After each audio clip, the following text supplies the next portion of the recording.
Admiral Sarah Chen stood at the primary observation deck of the Lunar Defense Station Aegis, her weathered hands clasped behind her back, as she studied the holographic display of Earth's orbital space. The alien vessels had appeared 3 days ago, materializing at the edge of the Kuiper Belt in a brilliant flash of purple light that had every telescope and sensor array from Mars to Mercury lighting up like Christmas.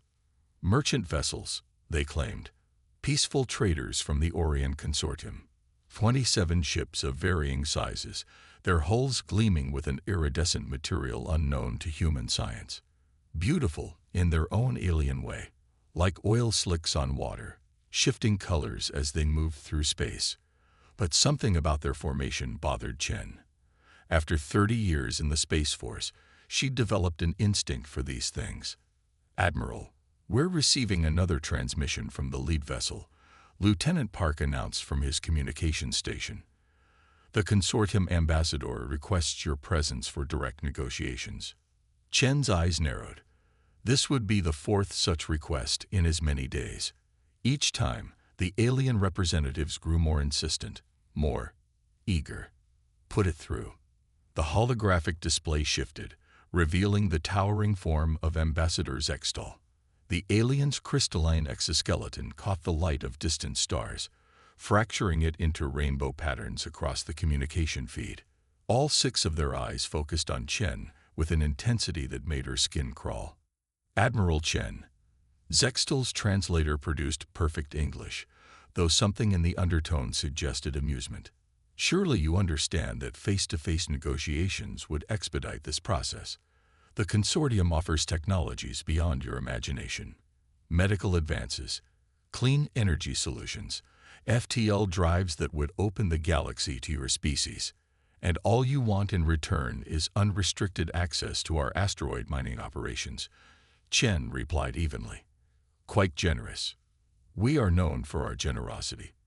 Zextal spread their upper limbs in what might have been meant as a welcoming gesture. "Though I must warn you, other factions within the consortium grow, impatient with these delays." Behind Chen, Tactical Officer Commander James Rodriguez quietly cleared his throat. Their predetermined signal. The long-range scans were complete. Chen allowed herself a small smile. "Fascinating thing about those asteroid mining operations, Ambassador. Did you know we've been using quantum-entangled communications to coordinate them for the past 5 years?" Chen's voice remained professional, but there was steel beneath the courtesy.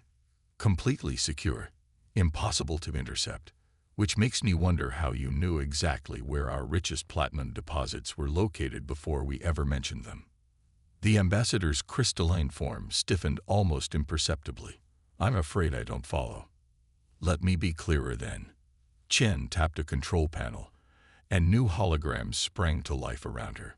"These are energy readings from your ships, specifically from the weapon systems you're trying to mask with modified sensor profiles. The same weapon signatures that match a string of raids on mining colonies across 3 different star systems." Zextal's translator produced a sound that might have been a laugh. "Absurd accusations. We are peaceful. You're pirates." Chen cut them off. "Using legitimate trade as cover for reconnaissance. We've seen it before in Earth's history. The only difference is the scale." She leaned forward, her voice dropping to a quiet intensity that carried more threat than any shout. "Here's what's going to happen next. You have 30 minutes to move your fleet beyond the orbit of Mars.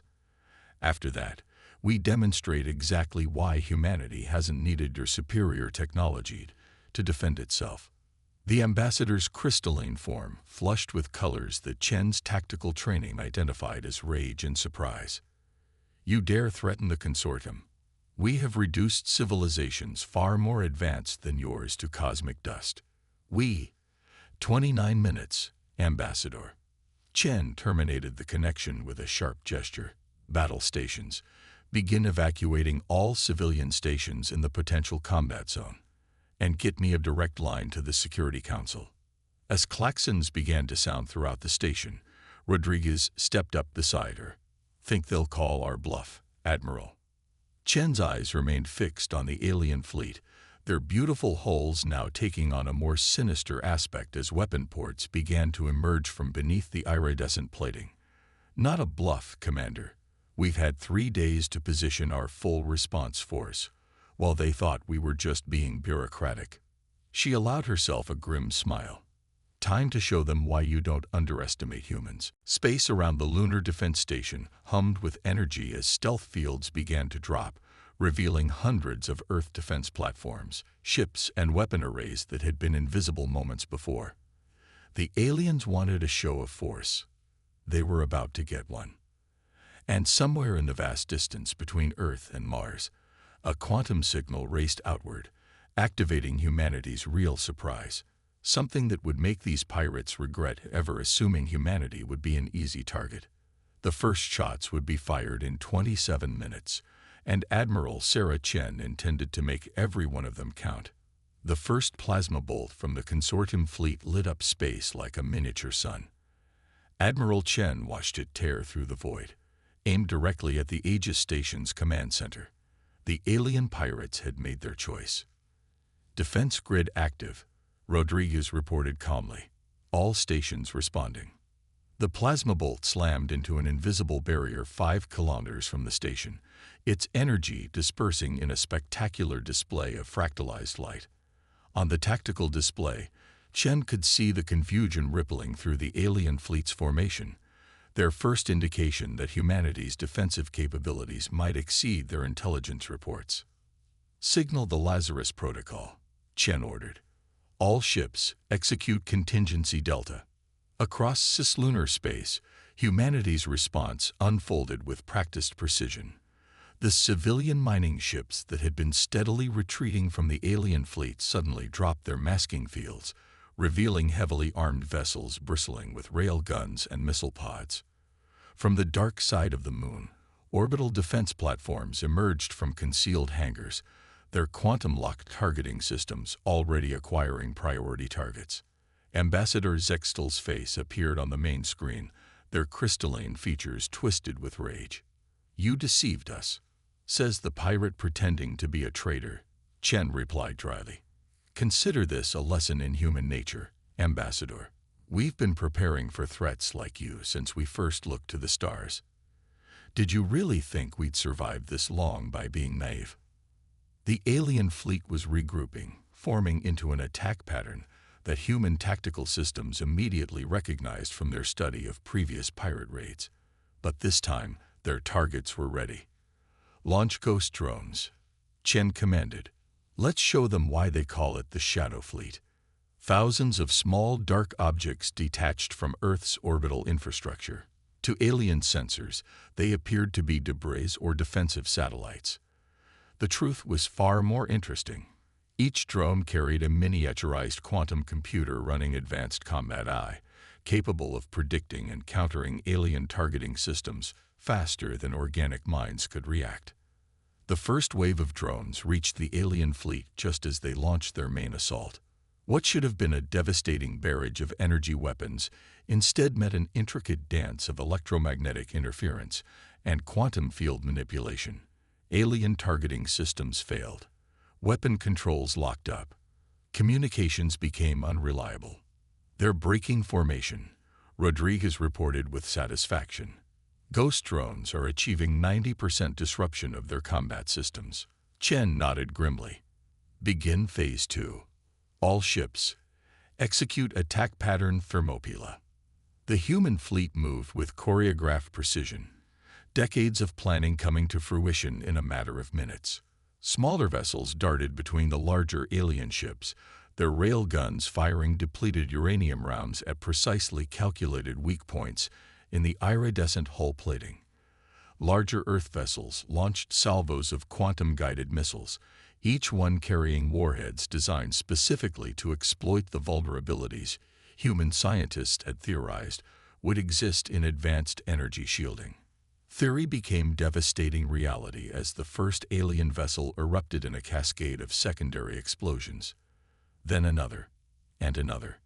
"Admiral," Lieutenant Park called out, "we're detecting power surges in their remaining ships.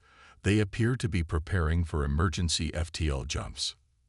Not all of them, Chen observed, watching as a group of alien vessels, including Zextal's command ship, formed a tight defensive cluster.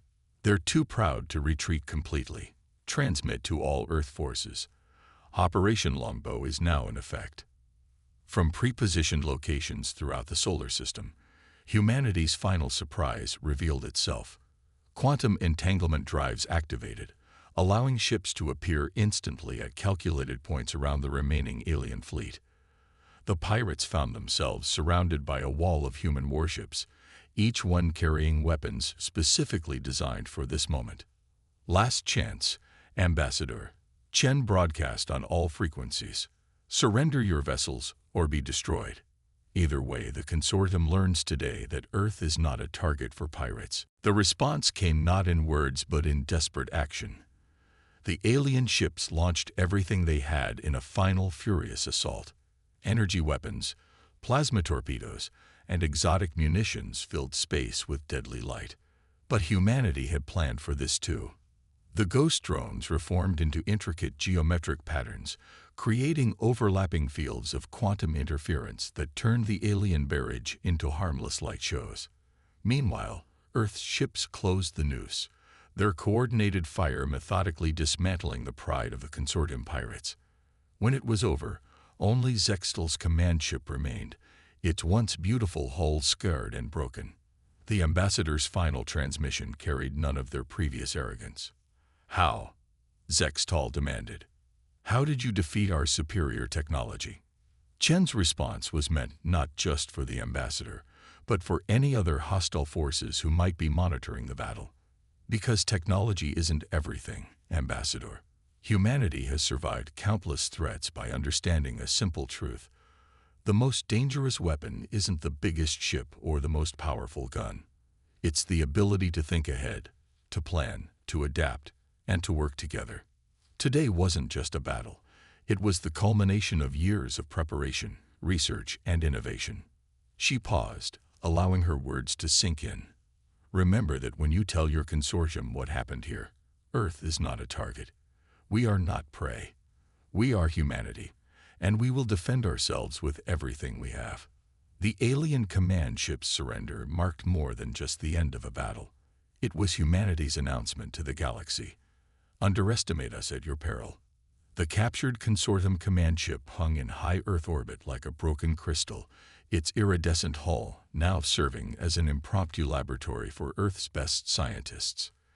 2 weeks after the battle, Admiral Chen stood in a makeshift briefing room aboard the vessel, facing the holographic representations of Earth's unified defense council. "Project Thunderstrike is ready," she reported, gesturing to the tactical displays around her. "The interrogation of Ambassador Zextal has confirmed our initial intelligence. The consortium's pirate operations extend across 17 star systems, with their primary base located in the Denebola sector." General Maria Santos, commander of Earth's newly formed expeditionary force, leaned forward in her virtual seat. "And you're certain the quantum tracking devices we planted on the escaped ships are still functioning?" "Better than functioning," Dr. Yuki Tanaka interjected, her quantum mechanics team having spent days studying the alien vessel's systems. "The pirates don't even know they exist. Our quantum entanglement technology operates on principles they haven't discovered yet. Their ships are broadcasting their positions in real time, leading us straight to their hidden bases." Chen allowed herself a small smile. "Which brings us to Phase 1 of Operation Thunderstrike. While the consortium believes we're licking our wounds and fortifying Earth, we're actually preparing the largest military operation in human history." The tactical display shifted, showing a complex network of pirate bases and supply lines. Hundreds of ships moved between them, their positions updated constantly through the quantum trackers. But more importantly, it showed the positions of Earth's secret weapon, the Shadow Fleet. For decades, humanity had been building ships in hidden facilities throughout the asteroid belt. Vessels equipped with experimental technology, designed specifically for deep space warfare. Now, those ships were about to reveal themselves. "The first strike begins in 48 hours, Chen continued.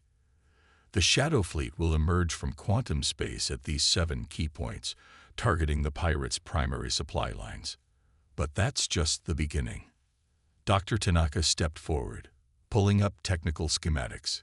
We've reverse-engineered crucial elements of their FTL technology and combined it with our quantum systems.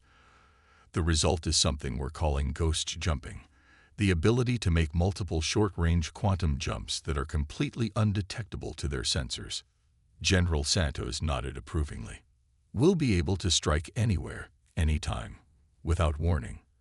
Their superior numbers become meaningless if they can't bring those numbers to bear. Exactly, Chen confirmed. But there's more. Dr. Tanaka, the quantum physicist, manipulated the holographic controls, revealing a new set of designs. We've discovered that their crystalline technology isn't just aesthetic, it's fundamental to their entire technological base. They use crystalline matrices for everything from computing to weapon systems. And crystals, no matter how advanced, have natural resonance frequencies. Understanding dawned on the council members' faces. Council President Xavier Rodriguez spoke for the first time. You can shatter their ships. Not just their ships, Dr. Tanaka corrected with professional excitement. Their entire infrastructure is based on the same technology. We've developed what we call resonance torpedoes, quantum-guided weapons that can trigger catastrophic harmonic failures in their systems. One torpedo could disable an entire base. Chen took control of the briefing again. Our strategy is 3-pronged. First, the Shadow Fleet begins hitting their supply lines, using ghost jumps to appear and disappear before they can respond. Second, specialized strike teams equipped with resonance weapons target their major bases and shipyards. Third, and most importantly, we show them that their actions have consequences. The display shifted again, showing a massive pirate installation hidden in an asteroid field. This is their primary base in the Denebola sector. In 72 hours, it will cease to exist. But before that happens, we're going to offer them one last chance to change their ways. You think they'll take it? Rodriguez asked skeptically. No, Chen admitted. Their pride won't let them. But the offer serves 2 purposes. First, it maintains humanity's moral high ground. We're not the aggressors here. Second, it sends a message to any other species watching. We prefer peace, but we're fully capable of war. The council members exchanged glances before Rodriguez spoke again. Very well, Admiral. Operation Thunderstrike is authorized. Show them why humanity's survival was never a matter of luck or superior alien technology. Show them why we thrived in a hostile universe. As the council members' holograms faded, Shen turned to look out at the captured alien vessel. Soon, its crystalline surface would reflect the light of many suns as humanity took the fight to the stars. The pirates had wanted to see humanity's true capabilities. They were about to get their wish. In distant asteroid fields and hidden shipyards, the Shadow Fleet prepared for war. Quantum drives spun up, resonance torpedoes were armed, and crews made ready for humanity's first major offensive beyond the solar system. The pirates thought they had seen everything humanity could throw at them. They were wrong. The Denebola sector blazed with the light of battle. Through the quantum-enhanced viewport of the East Hyperion, Admiral Chen watched as another pirate installation dissolved into crystalline fragments, its structure failing catastrophically under the influence of a resonance torpedo. Strike Group 7 reports mission success, Commander Rodriguez announced from his tactical station. That's the 4th major base we've eliminated in the past 12 hours. The consortium forces are in complete disarray. But Chen knew better than to celebrate too early. 20 years of military service had taught her that desperate enemies were often the most dangerous. Status of the quantum tracking signals. Interesting patterns emerging, Dr. Tanaka replied, her fingers dancing over holographic displays. The surviving ships are converging on these coordinates. She highlighted a region of space that, according to their intelligence, should have been empty. I believe we found their fallback position. The tactical display updated, showing hundreds of pirate vessels rushing toward a single point in space. But something about their movement caught Chen's attention. It was too organized, too purposeful for a retreat. They're not running, Chen realized. This is a counterattack. They're gathering their forces for one massive strike. She turned to Rodriguez. Signal all Shadow Fleet vessels. Execute Protocol Omega. Across the sector, Earth's ships responded with practiced precision. The visible vessels, the ones the pirates could track, appeared to begin a standard pursuit pattern. But in quantum space, invisible to alien sensors, the real trap was being laid. Admiral, Dr. Tanaka called out urgently, I'm detecting unusual energy signatures from the convergence point. They're different from anything we've seen from consortium technology. Chen's eyes narrowed. Show me. The holographic display shifted, revealing complex energy patterns that pulsed with an alien rhythm. Dr. Tanaka's analysis scrolled alongside the visual data. It appears to be some form of crystalline superstructure. Massive, possibly their true command center. Or a weapon, Rodriguez suggested grimly. Either way, Chen decided, we can't let them complete whatever they're planning. Begin Phase 2 of Protocol Omega, and get me a channel to General Santos. The general's hologram appeared moments later, her expression tense. We see it too, Admiral. The expeditionary force is in position. Are you sure about this? We'll be committing everything we have. They've given us no choice, Chen replied. Execute the protocol on my mark. Space itself seemed to hold its breath as the trap was prepared. The pirate fleet, now nearly 1,000 ships strong, formed a defensive sphere around the mysterious energy signature. Their weapons charged, shields at maximum, preparing for what they thought would be humanity's desperate assault. Energy spike, Dr. Tanaka announced. They're activating something big. Now, Chen ordered quietly. Reality shattered. Hundreds of quantum ruptures appeared simultaneously, surrounding the pirate fleet in a perfect sphere of their own. From each rupture emerged not just Earth ships, but something new, something the pirates had never seen before. Quantum mirror fields active, Rodriguez reported with satisfaction. They're completely surrounded. The quantum mirror fields were humanity's masterstroke, technology that turned the pirates' own energy weapons against them. Every shot they fired would be reflected back, amplified by the quantum matrix. But Chen wasn't done. Deploy the resonant swarms. From the Earth ships poured millions of tiny drones, each carrying a miniaturized version of the resonance technology that had proven so effective against crystalline systems. They moved like schools of fish, forming complex geometric patterns that began to vibrate at exactly the right frequencies. The effect on the pirate fleet was devastating. Crystalline hulls began to crack. Weapon systems failed. Communications dissolved into chaos. But the real target was the massive structure at the center of their formation. Structure's resonance is destabilizing, Dr. Tanaka reported, her voice tense with concentration. But Admiral, these readings, it's not just a weapon or a base. It's some kind of dimensional gateway. Chen's decision was instant. All ships, full power to the quantum mirrors. Concentrate resonant swarms on that structure. Whatever they were planning to bring through that gateway, it stays on their side. The battle that followed would be studied in military academies for generations. The pirate fleet, caught between the quantum mirrors and the resonant swarms, fought with desperate fury. But every shot they fired was turned back against them, while the persistent vibrations of the swarms steadily shattered their ships piece by piece. At the center, the mysterious structure began to pulse with increasing intensity. Space itself seemed to warp around it as the gateway tried to open. But the combined effect of Earth's weapons was too much for even this mighty piece of engineering. The structure's collapse was spectacular. It imploded with a silent flash of light that briefly outshone every star in the sector. When the light faded, more than half the pirate fleet had been reduced to drifting crystal shards. Remaining enemy vessels are powering down weapons, Rodriguez reported. They're surrendering, Admiral. Chen nodded slowly, but her attention was on the quantum readings from the destroyed gateway. Something about them nagged at her tactical instincts. The pirates had been too confident, too sure of their final gambit. "Dr. Tanaka," she said quietly, "I want every piece of data we have on that structure analyzed. Something tells me we haven't seen the last of whatever they were trying to bring through." For now, though, the victory was complete. Humanity had not just defeated the pirates, they had hunted them down and shattered their power in their own territory. The message to the galaxy was clear. Earth was not just capable of defending itself.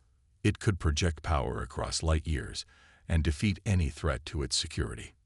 The hunters had become the hunted. And somewhere out there, whatever waited on the other side of that gateway would have to think very carefully before challenging humanity. The Great Hall of the United Earth Council hummed with tension as Admiral Chen stood before the assembled representatives of humanity. Behind her, a holographic display showed the aftermath of what historians were already calling the Denibola campaign. Vast fields of crystalline debris marking the graves of pirate vessels, alongside imagery of the mysterious gateway's destruction. "The immediate threat has been neutralized," Chen reported, her voice carrying to every corner of the chamber. "The remaining consortium forces have either surrendered or fled to unknown regions of space. But our victory has revealed something far more significant than a pirate threat." Dr. Tanaka stepped forward, bringing up new holographic data. The quantum physicist's usual enthusiasm was tempered by concern as she displayed the analysis of the destroyed gateway. "The structure wasn't just a portal," she explained.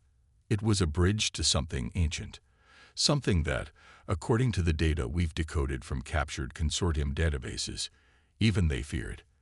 The pirates weren't just raiders. They were pawns in a much larger game." The hall erupted in murmurs of concern. Council President Rodriguez raised his hand for silence. "Explain." "The crystalline technology the consortium used," Dr. Tanaka continued. "It's not theirs. They found it, or more accurately, were given it. There's evidence of an ancient species, one that the pirates' records refer to only as the Architects, a race that disappeared millennia ago, leaving behind technological breadcrumbs for others to find." Chen took over the briefing. "We believe the gateway was meant to access one of their hidden domains. The pirates were trying to claim more of their technology, possibly even make contact. Our intervention may have prevented something far worse than piracy. Or," General Santos interjected from her seat, "we may have just announced our presence to whatever's on the other side. The question is, what do we do about it?" The answer came not from the military leaders or politicians, but from an unexpected source. Dr. James Chen, the Admiral's brother and lead synorchaeologist, stepped forward from the audience. The council had not expected his presence, but Sarah Chen's slight smile suggested she had planned this moment. "We do what humanity has always done," Dr. Chen declared. "We prepare, we innovate, and most importantly, we learn." He gestured to the holographic displays. "The consortium's defeat hasn't just proven our military capabilities. It's given us access to invaluable data about these architects and their technology. Technology that we've already demonstrated we can understand and improve upon." He brought up new images, detailed scans of crystalline structures, quantum pathways, and energy matrices that the Earth ships had captured during the battle. Where the pirates simply used these tools, we've begun to understand the underlying principles. Our quantum resonance weapons weren't just effective. They revealed fundamental properties of the Architect's technology that the consortium never grasped. Admiral Chen stepped forward again, which brings us to our recommendation. We propose the formation of a new organization, the Terran Advancement Initiative, part research body, part defense force. Its mission would be to study this ancient technology while preparing humanity for whatever might come through the next gateway. The council chamber fell silent as the implications sank in. Humanity had not just won a war, they had inherited its spoils, and with them, the attention of powers they were only beginning to comprehend. President Rodriguez spoke first. "And what of our former enemies? The surrendered consortium forces. Many have already expressed interest in cooperation, Admiral Chen replied. It seems our demonstration of not just power, but understanding has impressed them. They've realized that humanity's greatest strength isn't our weapons or our strategies. It's our ability to comprehend, adapt, and improve upon what we discover. Dr. Tanaka added, several of their leading scientists have already begun working with us. They're rather excited about our quantum theories. And the ones who escaped, General Santos pressed. We'll spread the word, Admiral Chen said firmly. Earth is not to be trifled with. But more importantly, they'll tell others that we're not just powerful, we're innovative. That combination of strength and wisdom may be our best defense against whatever's waiting out there. The Council's vote was unanimous. The Terran Advancement Initiative would proceed, combining humanity's newfound military respect with their endless drive to understand and improve. As the session concluded, Admiral Chen stood at a viewport overlooking Earth. The captured consortium vessels, now being studied and improved in orbital dockyards, gleamed in the sunlight. But her attention was on the stars beyond. You're thinking about what's out there, aren't you? Dr. Tanaka asked, joining her at the window. Always, Chen replied. But I'm also thinking about how far we've come. A month ago, we were defending our solar system from pirates. Now we're unraveling the mysteries of an ancient civilization, while preparing for possible first contact with its creators, Dr. Chen added, approaching from behind. Admiral Chen smiled. That's humanity for you. We never just survive. We thrive. We never just learn. We improve. And whatever's waiting out there in the darkness between the stars, it's going to find that humanity is ready. The stars seemed to twinkle in response, as if acknowledging that a new power had emerged, one that combined the wisdom to understand the past with the strength to forge the future. The pirates had wanted to show humanity their place in the galaxy. They had succeeded, just not in the way they'd intended.